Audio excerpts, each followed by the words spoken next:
A man hath friends, must show himself friendly, and there is a friend that sticketh closer than a brother.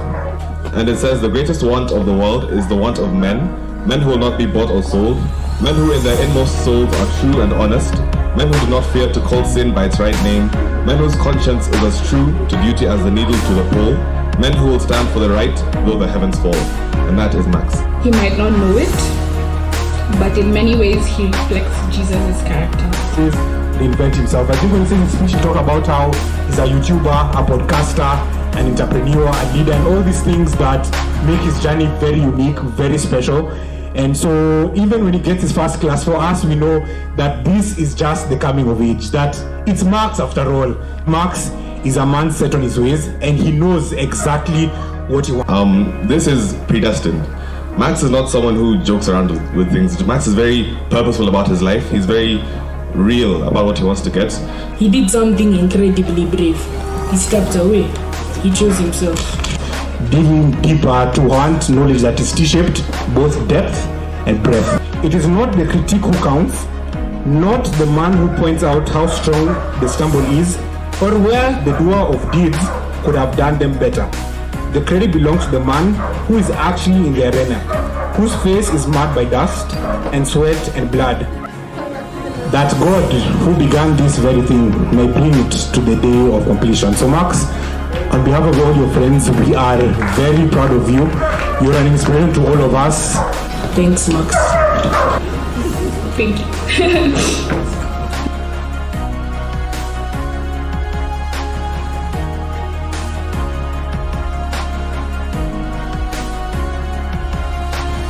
I'd like to start this by saying this was meant, as you've heard from a number of my friends, to be a graduation for a medical degree.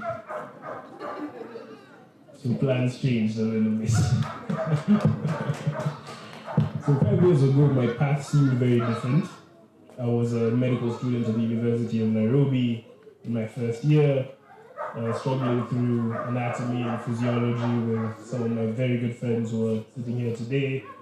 5 years ago also, our lives had changed because we were in the middle of the COVID pandemic. And in the midst of that crisis, I personally felt as if I was in an identity crisis of my own. Because ever since I could remember I'd wanted to be a doctor. You can talk to all my friends, my uncles, my aunts, my parents, grandparents. I was meant to be the first doctor in the family. And, my mom in particular used to say that I enjoyed reading, I was getting good grades. It was a match made in heaven. But I remember that the personal experience that made me really want to do it was when my late grandmother passed from cancer. I remember how torn our family was and the tears of my mom and the rest of the family, and how helpless we felt in the face of that tragedy that has struck many families. But despite that, as you've heard, as a first-year medical student, I had a feeling I wasn't where I was meant to be. It didn't make much sense. I was doing well academically. I had good friends to suffer through studies with, and I enjoyed many of the things that we learned. But despite all of that, I just knew in my heart that this wasn't how I was meant to have an impact on the world. So I began to express myself to some friends and family just to test their reactions. And as you can imagine, most of them thought I was losing my mind for thinking that, my mom was number one on that list. But, a lot of people dream of being a medical doctor, and I was supposed to be the first in the family, as I said. And here I was talking about leaving for what was seemingly no apparent reason. But I did have one particular friend who's actually spoken today who didn't think I was crazy. And this is the guy who was the influence of me leaving medical school, Ian. We just had him speak. We both went to Alliance. And I know you've heard that there's a lot of Alliance speak. I apologize that us old boys of Alliance always have to mention that, but it wouldn't be a speech if we didn't mention that we went to Atlanta. So I'm so glad that Ian could come here. So Ian is a special friend to me. He was the good influence in this case that decided to leave Chiromo where we were and drop out and go into the African Leadership University in Mauritius, and he did exactly that. So I decided I would do that too. And I got a bit late because even though I knew I wanted to leave after first year, Mom worked very hard to convince me to give it more time. And if any of you have ever been convinced by a Kisi woman, they can be very convincing, to say the least. So I did my first semester thinking I'd probably fail in my second year since I didn't want to be there. But unfortunately, Mom and Dad made it very hard for me mentally to deliberately fail in anything. So I passed all my exams, and I knew that it would make it that much harder for Mom and Dad to let me leave medical school. So as everyone started to prepare for the next semester, I remember it was a Thursday morning. I went to school and I said goodbye to all my friends. And I told them I was done, and I wished them the best of luck. On Saturday, 2 days after, I informed my parents, these are African parents mind you, that I wasn't going back and that was a done deal. So Mom was shocked, justifiably so, although I didn't understand why, because I'd been saying this for a long time. But this is what she had always wanted for her firstborn son. Dad, on the other hand, had seen it coming, and I think he was a little bit relieved that I had understood that fairly early on. I suppose he must have known some things about me before I knew them about myself. But now lay the question that most people in my position face. What's next? Unlike my friend Ian, I didn't know exactly what I wanted to do at the time. As I said, I'd always wanted to be a medical doctor, so I'd never had the chance to give anything else thought. So I decided to pursue a passion project that I never thought I'd get the chance to pursue, and that was making a film. And I had no reason or nothing that would give me the impression that this would be a successful venture. I had no experience, no team, and most importantly, no money. And if you ask anyone in that industry, they will tell you that that is a sure bet recipe for disaster. But I've always loved challenging myself, and I was stubborn, and all that remains true today. So I made a film with what I had, which was a script that I threw together, a phone, and a cast and crew made up of family and friends. And against all odds, we managed to put together something that we could all be proud of. That film was called Paper Planes, and I'm sure some of you have seen it. But the reason I was particularly proud of it was that it showed me that I could build something great with almost nothing to start with. I didn't know it yet, but I'd learned the most important lesson of what would become my life's obsession, entrepreneurship. And that lesson was in the most important attribute of an entrepreneur, and that is, to me, relentless resourcefulness. Relentless resourcefulness is an idea championed by Paul Graham, the founder of Y Combinator. It means the ability to create great things, overcome grand challenges, and accomplish great milestones despite having limited resources. It means you have to make up for your lack of resources with an extreme work ethic, creativity, and the stubbornness to see your vision through. If you represent those values in your endeavors, even if you have never started a business, to me, you embody the true spirit of enterprise. As I reflected on this idea, I realized that this enterprising spirit had been a part of me my whole life, and it had been put there by my parents. A perfect symbol of that is this house. We have lived in this compound for the last 21 years, and in the house you see for the last 16 of those years. The story of this house embodies the spirit of the Akunga family and the values that we represent. So allow me to tell it. Like I said, We moved into this piece of land in 2004, but back then, we hadn't even started building the house yet. It was just a plot full of the trees you see around you, many of which were planted by my dad and I. We had no gate, and because of that, we woke up one day to find all the tires of our only car at the time stolen, and we lived in a little beautiful house in that corner made of mabati. That was what Bradley was referring to, or iron sheets, for those who don't know what that means. So the decision to move from our townhouse, we used to live at the civil servants' houses in Langata, and we moved that mabati house right here in Karen in 2004, and that was made because my parents were young professionals who didn't want to spend the limited resources they had on rent, while they could be using those same resources to build something of their own, something for all of us. So they made the hard choice of doing something a little bit different and moving the family here. And so the building began, and we watched the house come up week after week for 5 years, with my parents putting all they had into the house. Some of the memories that I cherish were building, as my sister was saying, sand castles out of construction sand with my sister, building toys out of construction materials I really shouldn't have been using. Like there's a good picture that we have where I built a cross. I built like a cross out of wood panels I found, and I crucified myself on it.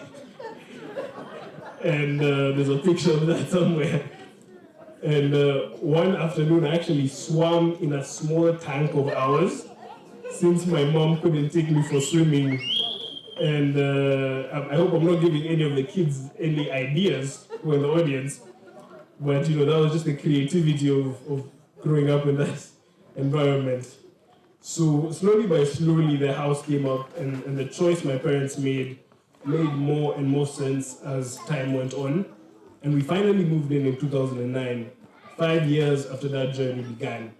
That was Relentless Resourcefulness.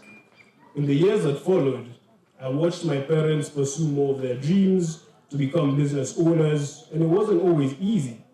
Many times I would ask them why they wouldn't just shut down some of the businesses that weren't working at the time.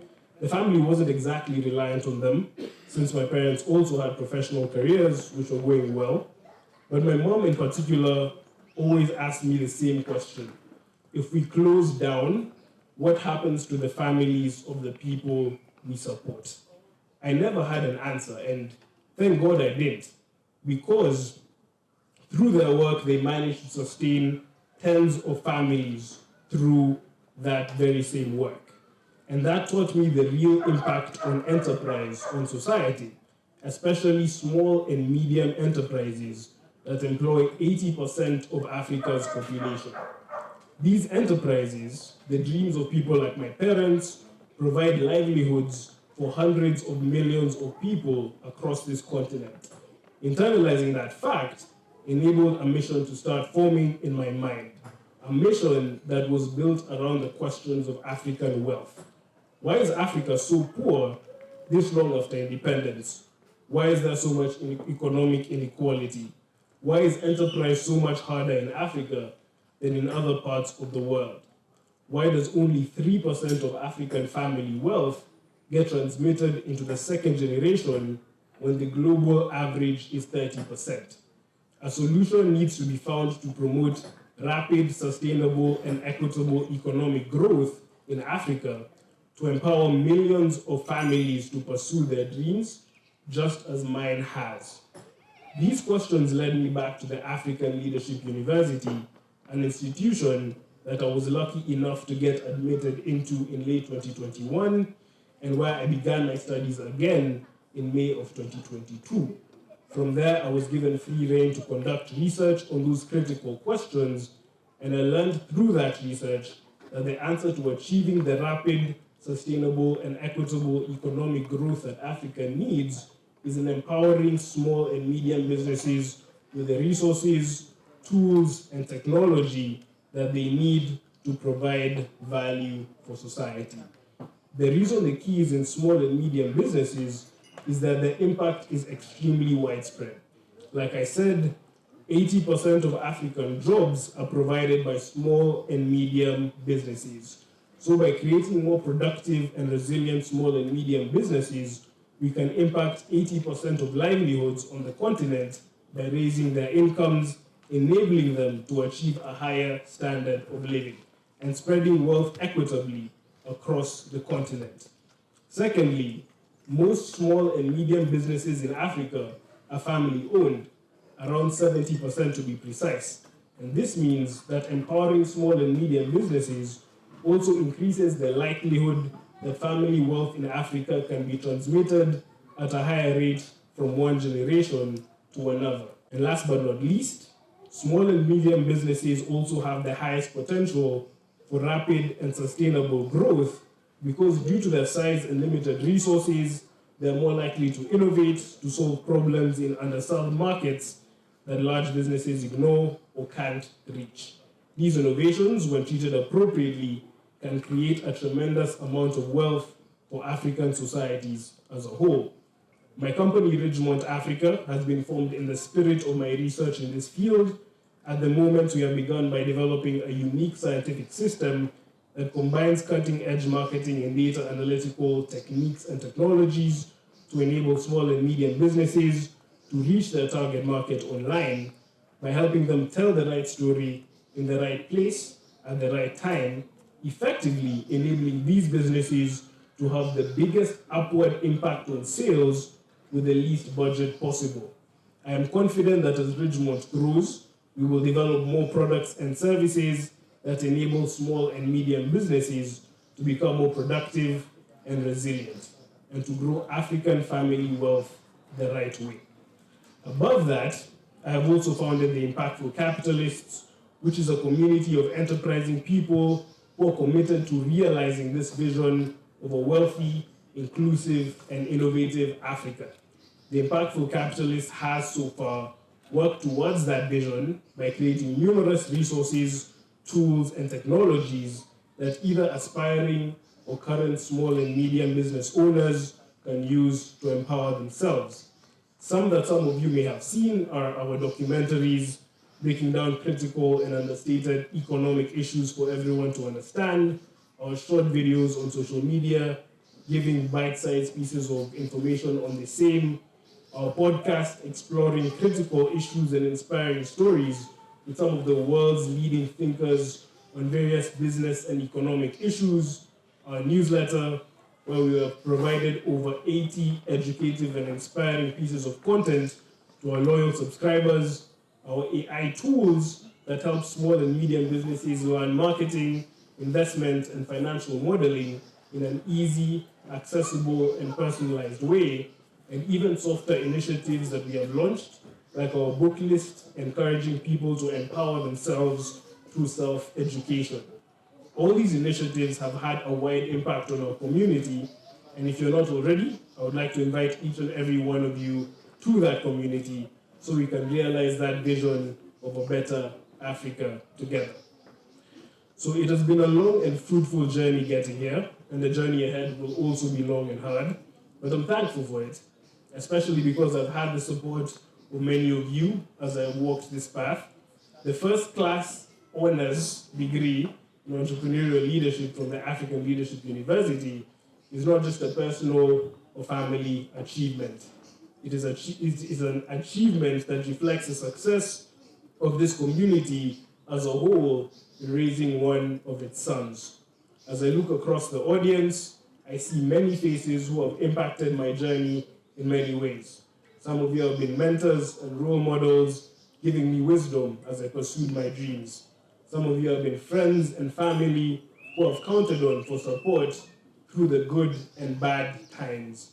And some of you have been partners walking down this path with me as we try to discover new ways to build a better Africa. All of your contributions have been essential in writing this chapter of the success story of this community, and I would like to recognize and thank each and every one of you for contributing to this journey in whatever way that you did. As I move on to this next step to pursue my master's in entrepreneurship and business analytics from the Hult International Business School in Boston, I will remain committed to the pursuit of my research and development of new and innovative economic and business models that will build the Africa we want to see one day. I'm excited to pursue this mission at the Holt International Business School, which is a world-class institution that has built a unique educational system built around real impact in the real world. And I am confident that I will contribute just as much to that fraternity as I will gain from it. As a representative of this community, I commit today that I will pursue all these goals with integrity, diligence, and honor as I keep representing the values that we hold dear wherever I go. Finally, I would like to give special recognition to my family, starting with Dr. Kunga Momanyi, as I call him Dad. Dad, thank you so much for being a great example, mentor, and friend. A lot of you may not know, but my dad is probably one of the most patient people you will ever meet. And trust me, I know as one of the main benefactors of that patience. For example, he didn't give me such a hard time when I decided to leave medical school, despite the resources he had put in, but I will pay him back one day with a next class. So, so pray for me. Yeah. So, but seriously, Dad taught me so much about being a hard worker, a thinker, and ultimately a man. And words can't describe how grateful I am for you, Dad. To Mom, Dr. Beatrice Akunga, you're a force of nature, a force that we all desperately need in our lives. You hold all our lives together, and in this particular journey of mine, you've held my hand through everything from high school when she was in Alliance so much, you think she was part of the staff, to fully supporting my journey into entrepreneurship and ALU, even when it didn't fully make sense to you why I left medical school at the time. She now fully agrees that it was the right decision for me though. To even now becoming a member of my board at Ridgemont and listening to all my business ideas, struggles, and victories the second she arrives at home. Mama, you are truly the best. Thank you. To Daiji, my dear sister, thank you for always having my back. All of you may not know this, but my sister is always my first employee in all my ventures. When I decided to make a film, she was graceful enough to be my main character. When I started my company, she helped me deliver products that we developed. And she's always been one of my greatest supporters, and I can't wait for us to keep doing amazing things together. Thank you so much, sis. And finally, Matthew. Where's Matthew? Matthew. Good, good. Matthew is my sidekick through everything. We go everywhere together, even for business meetings, where his input is extremely valuable to me. As I'm sure you've heard, he's a very intelligent young man. So we are much closer than you would expect given the age difference. It's as if mom and dad got twins separated by 11 years. But seriously, Matthew is such a gift in my life. A great friend, a great brother, and a very intelligent young man who will also do great things in his life with the full support of his big brother. So thank you so much, Matthew. Yeah? And I'd like to thank the team who put this event today together. It's no easy feat. In fact, can we just have a round of applause for the whole team? Thank you so much. I may not name everyone, but I can name Mom, who as a force of nature really brought everything together in the singular way that only she could. Auntie Gladys, who led the charge in the kitchen. That's her clapping for us. No, I always say that Mom, if she speaks after this, she'll tell you that she takes about 60% to 70% of the credits for this first class honors. And I wouldn't complain about that. So Auntie Gladys also helped the charge in the kitchen. She's a wonderful caterer, by the way. I hope you've all had a good meal. Yes, so reach out to her if you have any catering needs. Masese, of course, thank you so much. He's always there for us with his handy skills and equipment on the technical side of things. Seth, who's doing the media coverage. I'd also like to thank Daji's friends, Teresa, Joy. They came in early to help usher people and just help out wherever they could, and we truly appreciate them. We also appreciate the security team and everyone else who worked hard to make this day a success. I thank you for all your contributions. This day would not be possible without you. So with those few remarks, I'd like to end this speech with this anonymously written verse that I love to go back to.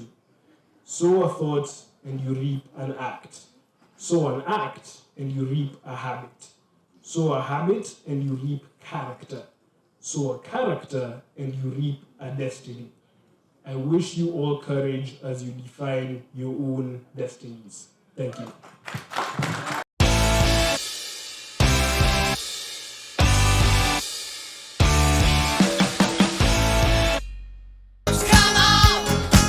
Let's celebrate. There's a party going on right here. A celebration to last throughout the year.